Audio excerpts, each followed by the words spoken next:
density and everything. The formula to find out the electric flux, phi is equal to E bar dot ds bar. Phi is equal to E bar dot ds bar. So the dot product of any two vectors will give a scalar quantity. So the flux is a scalar quantity, and ds bar is the areal vector. So the direction of areal vector will be always normal to the area and outwards. So that is nothing but the areal vector we can write whose magnitude is ds and whose direction is normal to this and outwards, n cap. And we discussed about its unit and its dimensional formula, and we discussed that the outward flux has to be considered as a positive and the inward flux has to be considered as a negative. So these are all we discussed.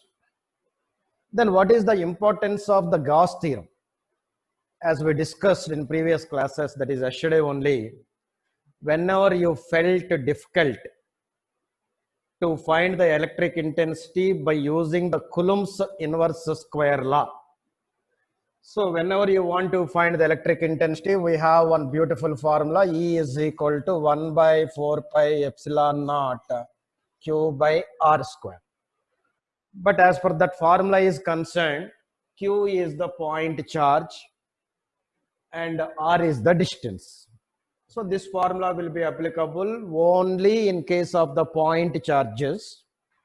That too, that point charge is at the fixed location, then only we can make use of this formula. As far as continuous distribution of charge is concerned, continuous distribution of charge is nothing but the charge Q is distributed throughout the body. In such a case, we know that the total charge is Q, but the charge Q is not located at a fixed point here. The charge Q is distributed uniformly or non-uniformly, no issues. It is distributed.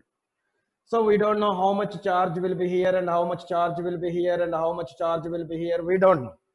Since we don't know where the charge is exactly located, to find the electric intensity, we cannot go with this formula. So in such a scenario or in such a case, we will approach the Gauss theorem. But it does not mean that the Gauss theorem will be applicable only the continuous charge distribution. Even the Gauss theorem will be used for the fixed point charges also. Okay. So the Gauss theorem preferably will be used to find the electric intensity due to the continuous distribution of the charge. But it does not mean that it can be used only for the continuous distribution. Whereas if the charge is having the point charge and which is located at a fixed point, to find out the electric intensity at this point also, we can make use of Gauss theorem. Okay. So now what is this Gauss theorem?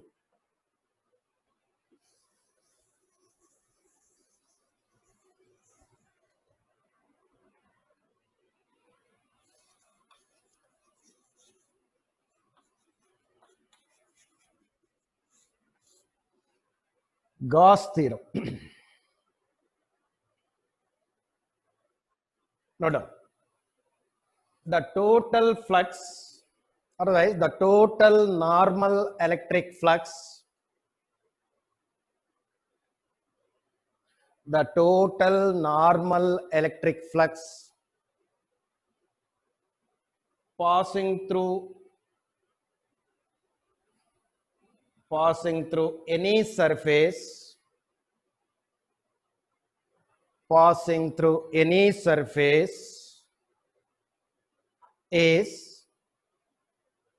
is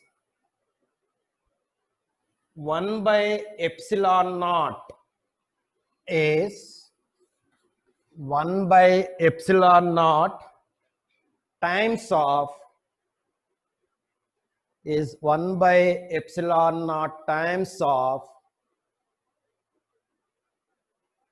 the total charge 1 by epsilon naught times of the total charge enclosed by that surface. 1 by epsilon naught times of the total charge enclosed by that surface. Enclosed by that surface. So, according to Gauss theorem, the total normal electric flux passing through any closed surface is equal to 1 by epsilon naught times of the total charge enclosed by that surface. The total charge enclosed by that surface. If you want, you can take sigma q also. The total charge enclosed by that surface. So like that, we can make use of Gauss theorem. So that means, for example, this is one charge I am considering. Now here, whenever you want to make use of Gauss theorem, we badly need one closed surface. So here I want to find out the electric intensity at this point, which is at a distance of r, from the charge. Directly we can make use of Coulomb's inverse square law, no problem. But whereas, if you want to make use of Gauss theorem in this case, whenever you want to apply a Gauss theorem, we badly need one closed surface. That closed surface only we call it as a Gaussian surface. Gaussian surface. That closed surface we call it as an Gaussian surface.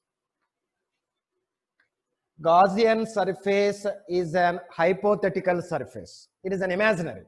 We have to imagine like that. Now, so how to consider that Gaussian surface? So here one precaution we need to consider while drawing the Gaussian surface. At what point you would like to find the electric intensity, through that point only that Gaussian surface must pass through it.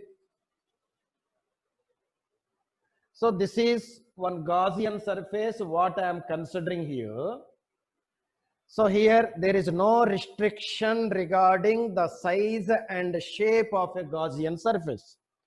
Always it is not necessary to take only in a circular shape.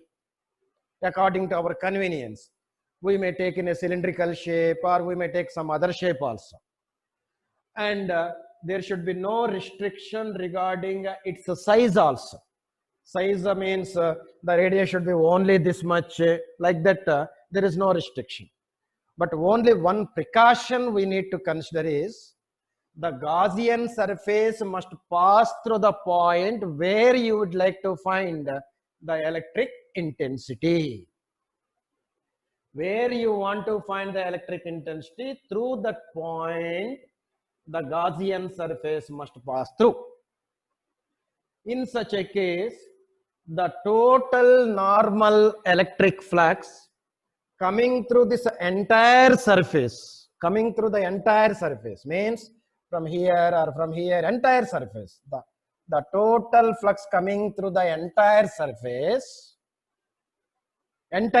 not only one region, entire surface is 1 by epsilon naught times of the total charge enclosed by that surface. Here if only one q is there, we'll take is, instead of sigma q, I will take q. But here some q1, q2, q3, q4 are there. Then I will go with 1 by epsilon naught times of q1 plus q2 plus q3 plus q4, like that. For example, here one more q2 we have, one more q3 we have, because of all the three charges, q1, q2, q3, what will be the electric intensity at this point? Then inside that Gaussian surface, what is the total charge enclosed now? Not only q1, along with q1, q2 is there, and as well as q3 is also there. In such a case, phi is equal to 1 by epsilon naught times of total charge I should take. It is an immaterial that this point should be at the equal distance to all the charges. No, because what is the precaution I said to consider? At what point you would like to find the electric intensity? Through that point only the Gaussian surface must pass. And moreover, that Gaussian surface must be the closed surface. It must be the closed surface. Okay. For example, if I take the cube,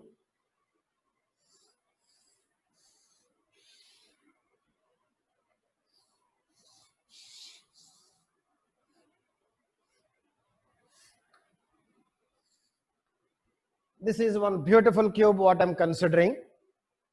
So at the center of the cube, or not at the center, at the inside the cube I am placing a charge Q. Then he will ask, what is the total flux coming through the entire cube? What is the total flux coming through the entire cube? Entire cube is nothing but here the flux which is coming through the entire cube.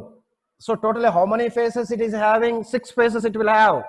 So what is the flux coming through all the 6 phases?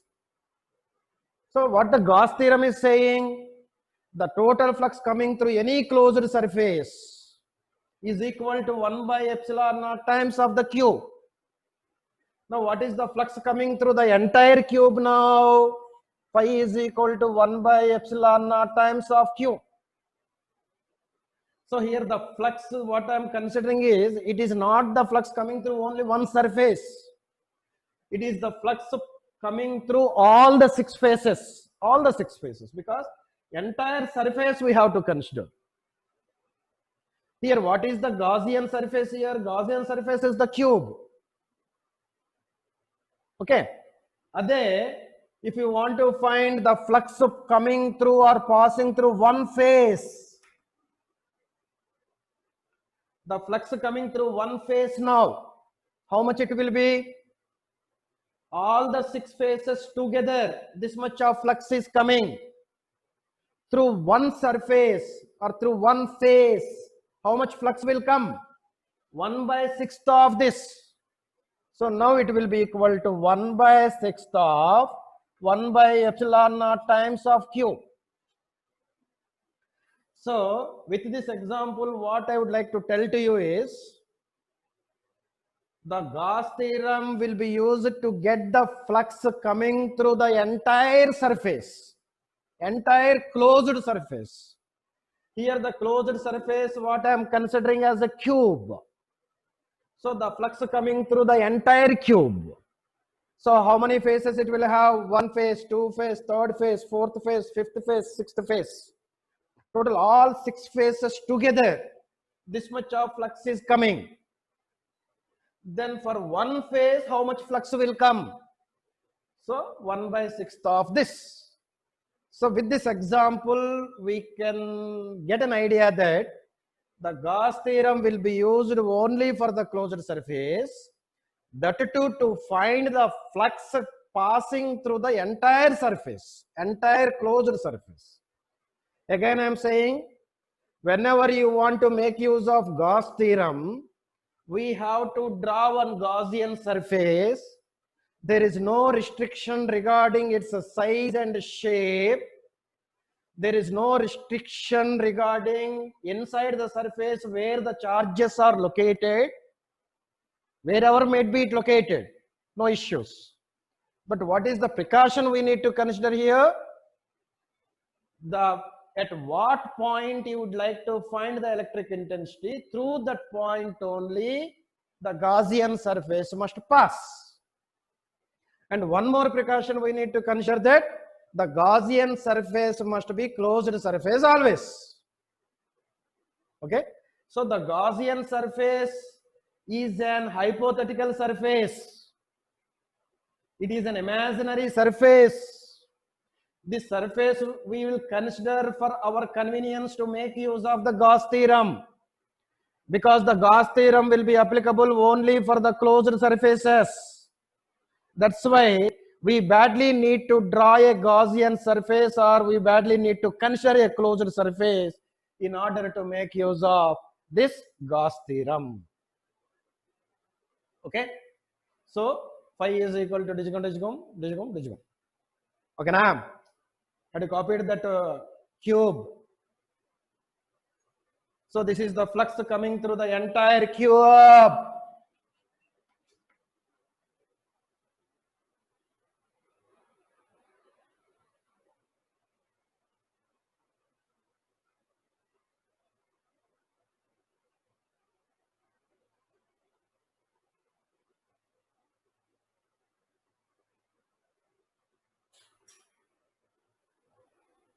Try to concentrate. This Gaussian surface, this Gauss theorem is a bit difficult concept. And moreover, this is very important to get the electric intensity very easily compared to the Coulomb's inverse square law. And moreover, the Gauss theorem and its applications are very important for 5 marks as far PUC is concerned. Okay, now.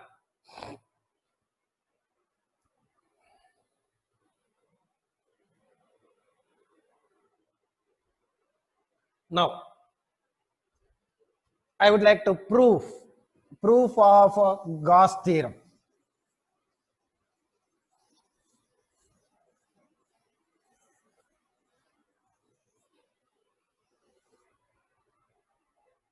So what the Gauss theorem is saying that we may call the total flux, but frankly speaking, we have to name it as total normal electric flux. Simply we can call it as the total flux is equal to 1 by epsilon naught times of the total charge enclosed by that surface.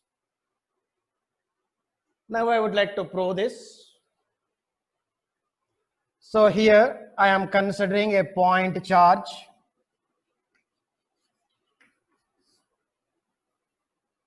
I am considering a point charge. Very good. I would like to find the electric intensity at this point, which is at a distance of r.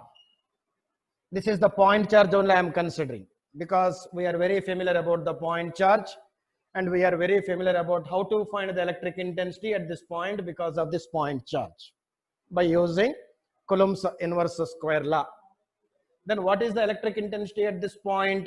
E is equal to 1 by 4 pi epsilon naught q by r square. 1 by 4 pi epsilon naught q by r square.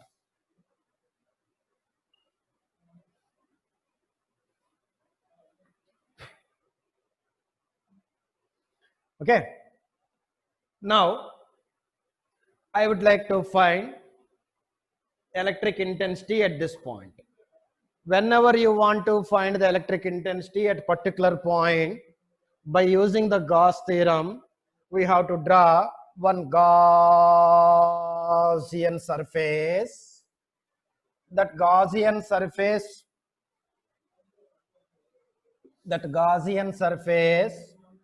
must passes through the point where you would like to find the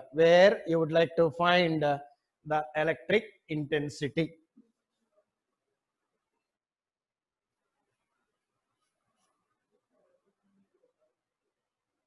Okay.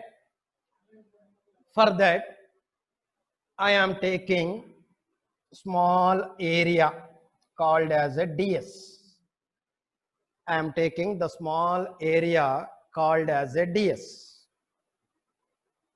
So as we know, the area, small area to be considered as an aerial vector, the aerial vector will always act outwards and normal to the area. That is nothing but in this direction, the aerial vector will act normal. And we know that because of this, some electric intensity is acting here. As for Coulomb's law is concerned, which is equal to E bar. Now if I want to find, listen carefully, if I want to find the flux which is coming through only this area, small area, the flux which is coming through only the small area, we know that flux is equal to E bar dot ds bar. Flux coming through only small area, only this much of area I am considering now. So because of the small area, I can call it as the small flux will come out. d phi is equal to E bar dot ds bar. But here, as for Gauss theorem is concerned, this is the total flux which is coming through the entire closed surface. So if you take this area d phi, if I take one more area d phi, d phi, d phi, d phi, d phi, d phi, like that, the total area we can, I mean to say, the total flux we can get by integrating all the d phi's. So the total flux is equal to integral of d phi, where we can, since we are considering the closed surface, I will go with a closed integral. So which is equal to phi is equal to closed integral of d phi. Closed integral d phi is nothing but E bar dot ds bar, which is equal to closed integral A bar dot B bar. We can write it as AB cos theta. Like this we got E ds cos theta, where theta is the angle between E bar and ds bar. Here E bar and ds bar are both acting outwards only and parallel to each other. Since both are acting outwards and parallel to each other, theta value is equal to 0. If theta value is equal to 0, cos 0 is equal to 1. So E ds will get. Phi is equal to closed integral of E ds. Here, whatever the small area you consider, the electric intensity will be constant. Electric intensity is same. Why? Because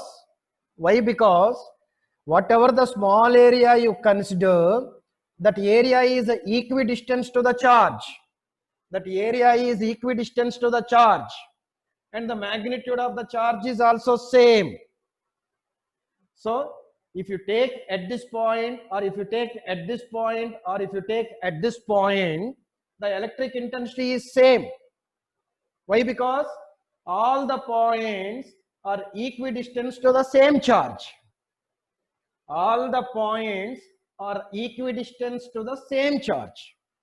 Since Q is same and R is same for each and every point, the E value will be also same. So whatever the small area you consider, the electric intensity remains constant. That's why I will bring the electric intensity out of the integration.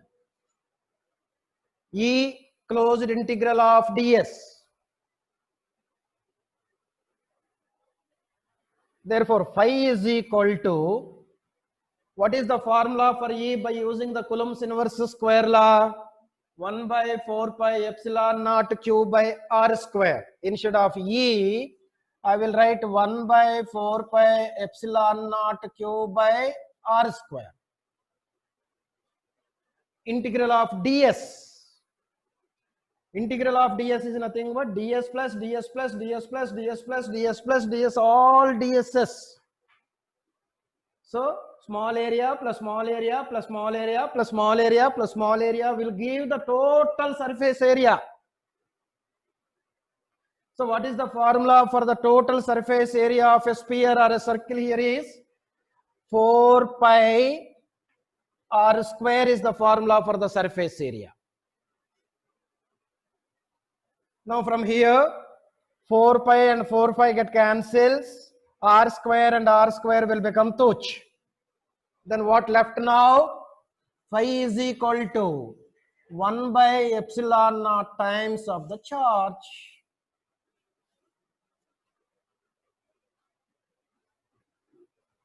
Like that, we can prove the Gauss theorem. What the Gauss theorem is saying now? The total flux coming through this entire surface is equal to 1 by epsilon naught times of the total charge enclosed by that surface.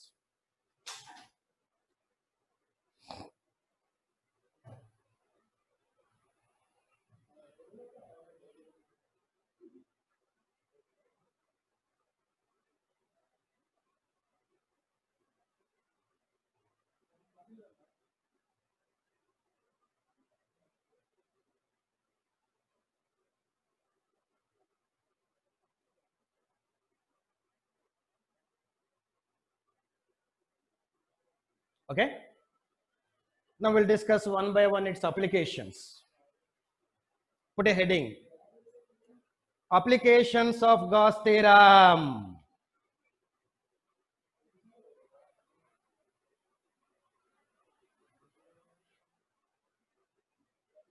Very important.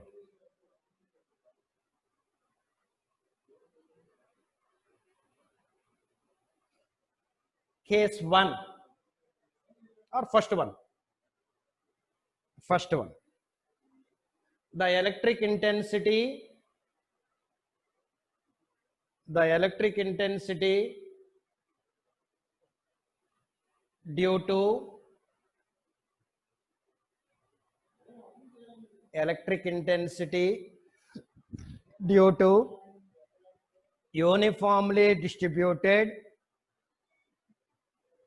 due to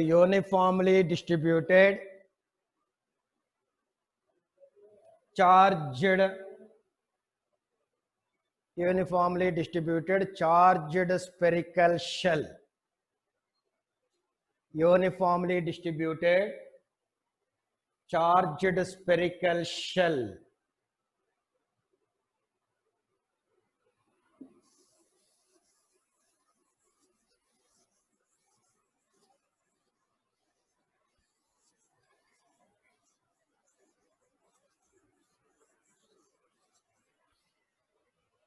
Now I am considering a beautiful charged spherical shell,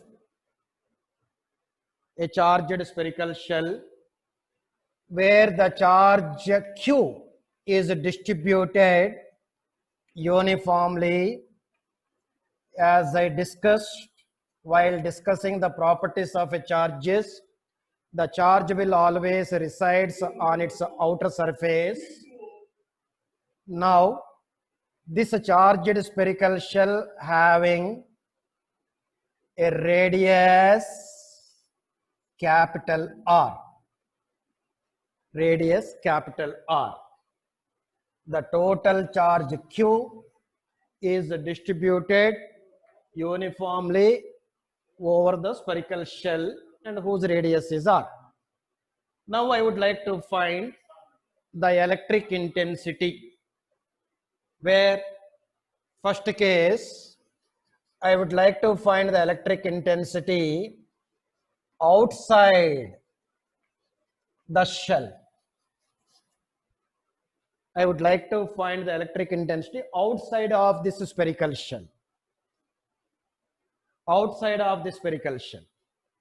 So this is one beautiful spherical shell of radius capital R. Now I would like to find the electric intensity at this point, which is at a distance of small r, from its center. Andre illi what I should take? Small r is greater than capital R. Small r is greater than capital R. Now, it is not a point charge or it is not a fixed charge. Here the charge is distributed uniformly. So we badly need to make use of Gauss theorem.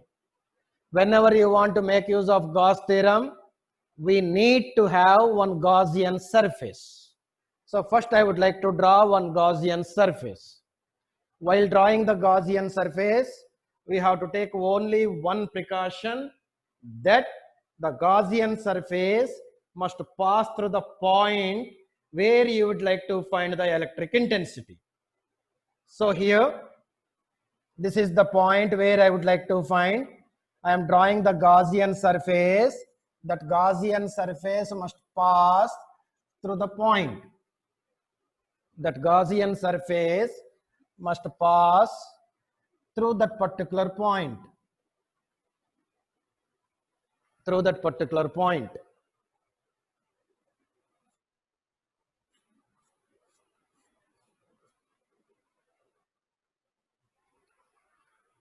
Now again, we have to follow the same procedure what we followed while proving.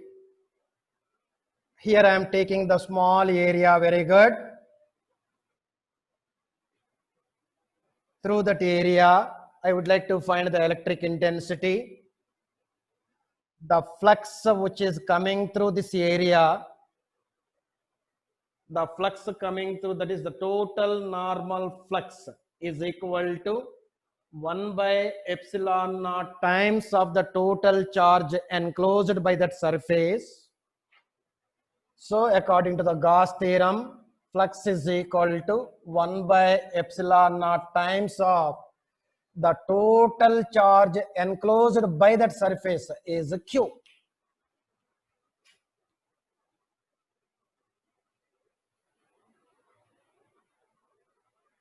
As we discussed, to find out the flux, we have one beautiful formula. Total flux coming through this entire Gaussian surface, the total flux which is coming through the entire Gaussian surface is equal to E line, otherwise line integral of E bar dot ds bar. Line integral of E bar dot ds bar. Already we know that formula. But whatever the point we take, E is same because it is equidistant to the center. So it will be equal to, and moreover before that, E bar dot ds bar is nothing but E ds cos theta,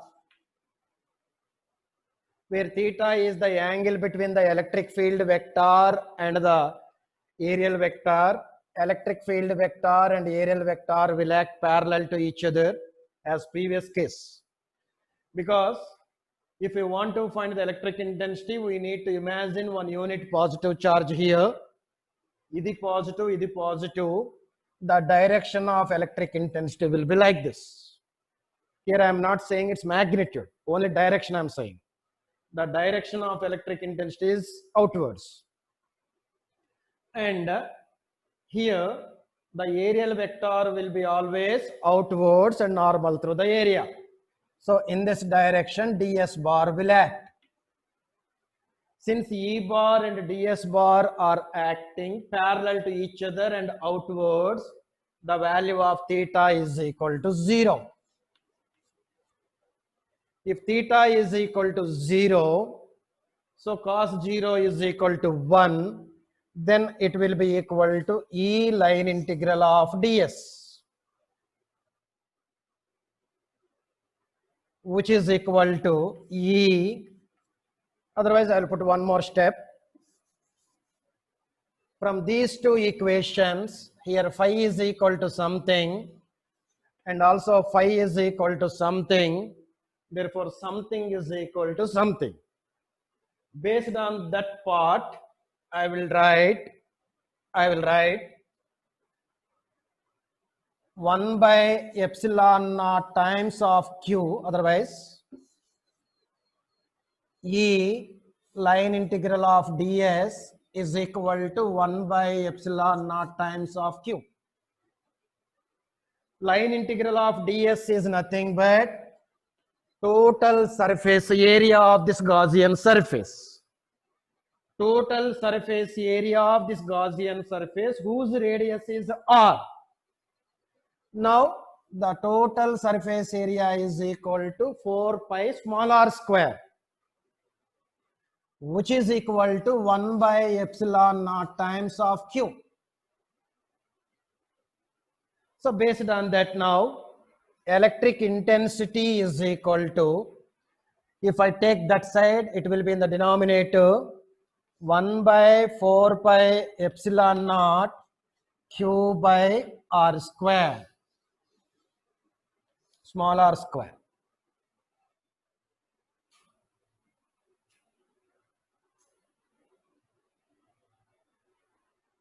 That is nothing but, if the value of small r is greater than capital R, the spherical shell itself will behave like a 1 point charge anta meaning. Instead of spherical shell, if I take 1 point charge whose value is q, then also will get the same value. So if the small r is greater than the capital R, the charged or continuous distributed charged spherical shell will behave like a point charge.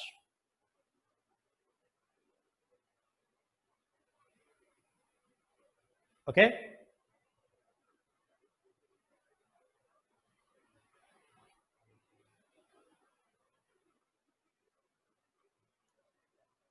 Next, case 2. Case 2.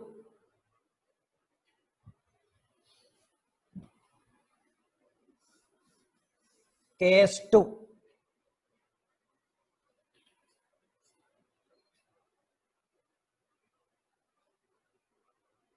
Case 2, on the spherical shell, and if I take the point on the spherical shell, if I take the point on the spherical shell,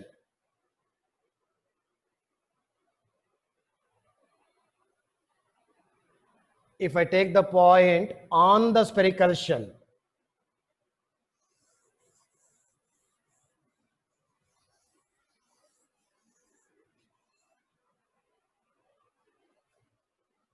so that means the value of small r is equal to capital R. So that means very nearer, on is nothing but very nearer to spherical shell.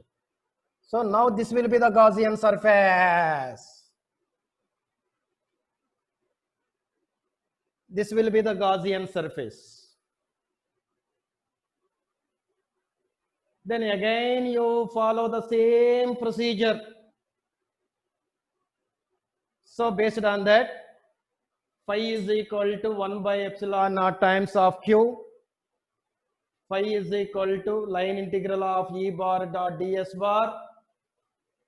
E bar dot ds bar, we can call it as E ds cos theta, where here is also, if I take the small area, the value of theta is equal to 0. If the value of theta is equal to 0, then phi is equal to E into line integral of ds. So here ds is nothing but the surface area of this Gaussian surface. Here the radius of the Gaussian surface is capital R, because small r is equal to capital R we considered. So instead of small r, I will go with capital R now. I will go with capital R. If you further simplify,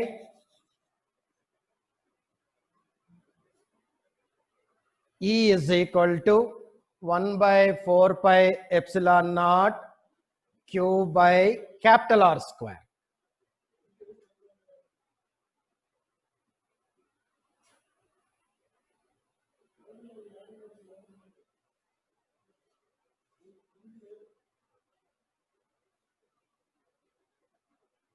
Since here the charge is distributed at R itself, charge is distributed on the surface whose radius is R, whereas in previous case, the charge is not distributed on the surface whose radius is small r, previous case. So here the charge is distributed on the surface whose radius is capital R only. Then I can go with a surface charge density concept here. Only at the surface I can go with the surface charge density. As we know, the surface charge density sigma is equal to Q by A. Charge per unit area, we call it as the surface charge density. Sigma is equal to Q by A, where Q A is nothing but 4 pi capital R square. Surface area we have to consider 4 pi capital R square. Then if I substitute that value here, E is equal to Q by 4 pi R square, Q by 4 pi R square into 1 by epsilon naught. Same I am rewriting that. Q by 4 pi R square into 1 by epsilon naught. Q by 4 pi R square is nothing but a sigma. Then E is equal to sigma by epsilon naught. Also we can use to find out the electric intensity on the surface of a spherical shell whose radius is R.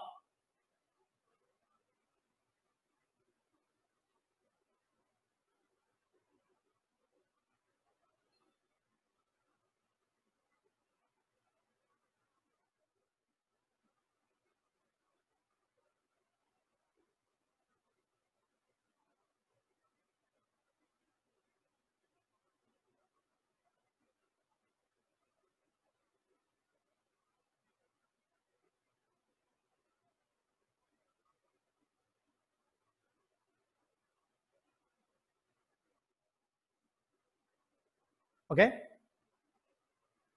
Now case 3. Case 3. Case 3.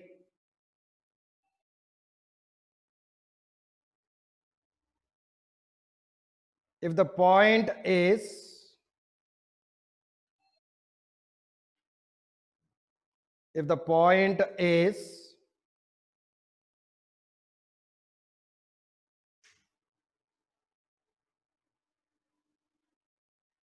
inside a spherical shell, if the point is inside a spherical shell, if the point is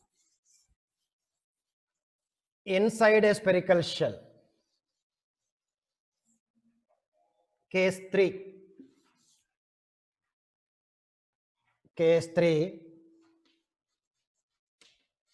inside a shell.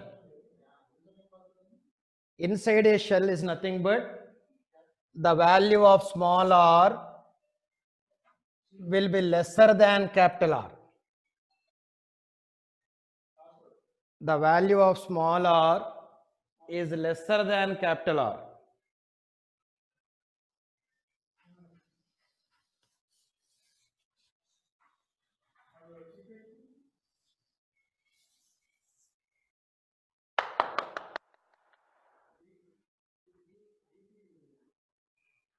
The value of a small r is lesser than the capital R. That is nothing but inside I am taking, the point I am taking inside. So now inside only the Gaussian surface will be there. Inside only the Gaussian surface will be there.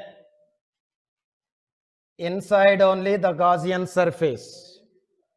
As for Gauss theorem, the total flux which is coming through the entire Gaussian surface is equal to 1 by epsilon naught times of the total charge enclosed by that surface. Total charge enclosed by that surface. Here, inside the surface, inside the Gaussian surface, there is no charge is located. The entire charge will be outside only. This charge is outside only. Inside the Gaussian surface, there is no charge.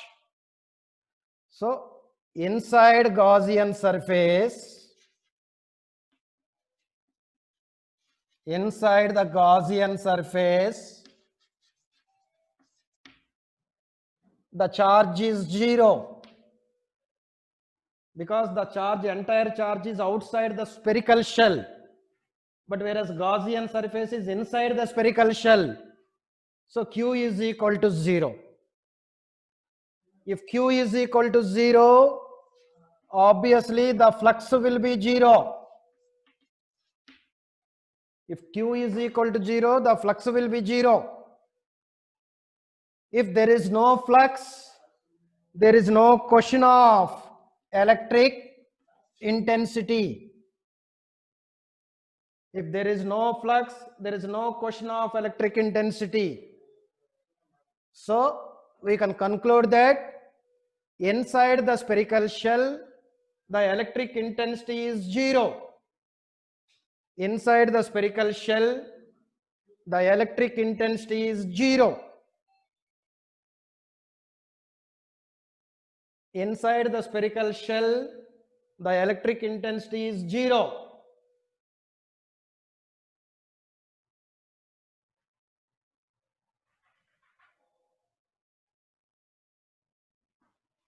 Now, note points.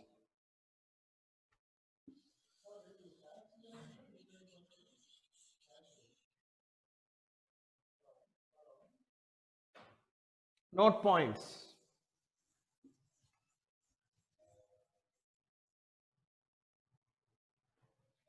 First point.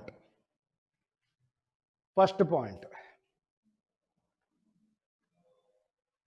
If small r value is greater than capital R, just now we got electric intensity is 1 by 4 pi epsilon naught Q by small r square. First case.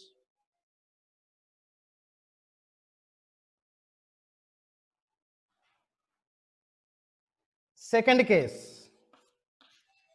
If small r is equal to capital R,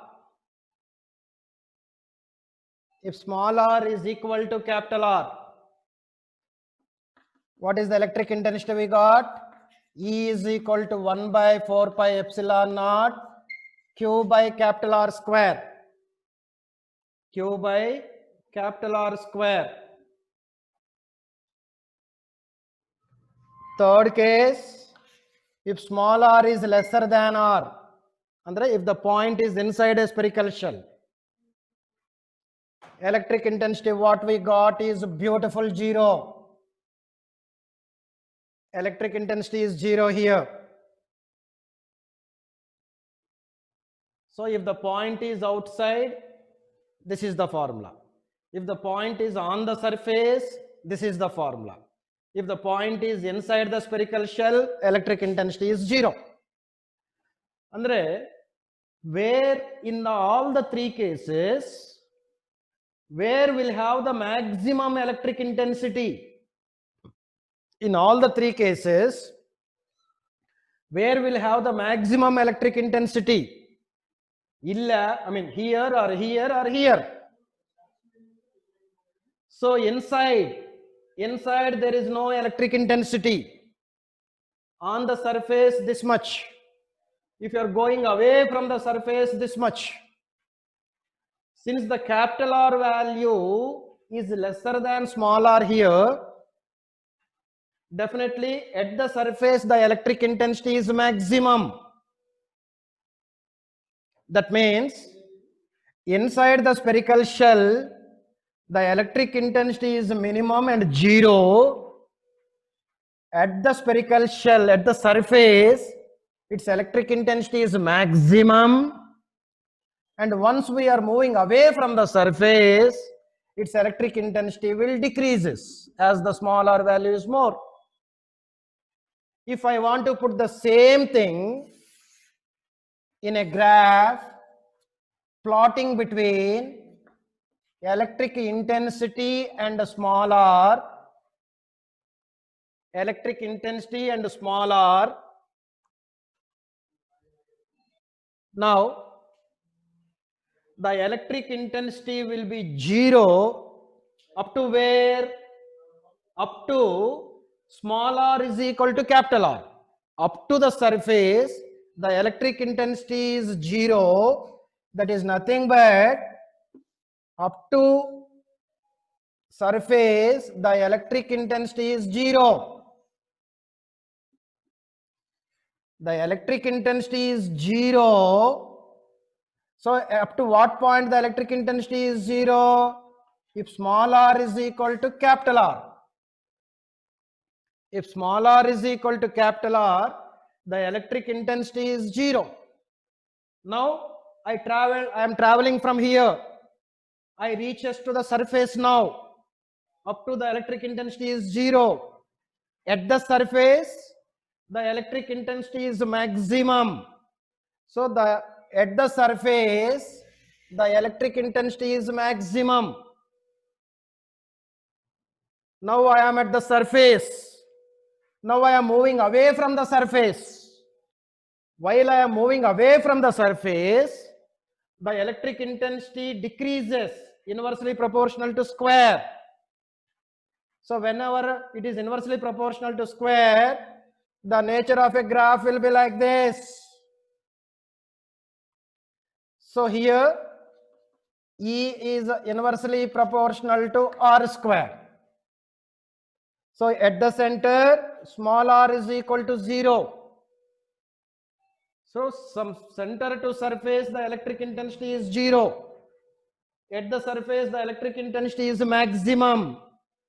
Once we are moving away from the surface, the electric intensity will decreases. By seeing this graph itself, we can analyze how the electric intensity will vary with respect to a distance in case of charged spherical shell.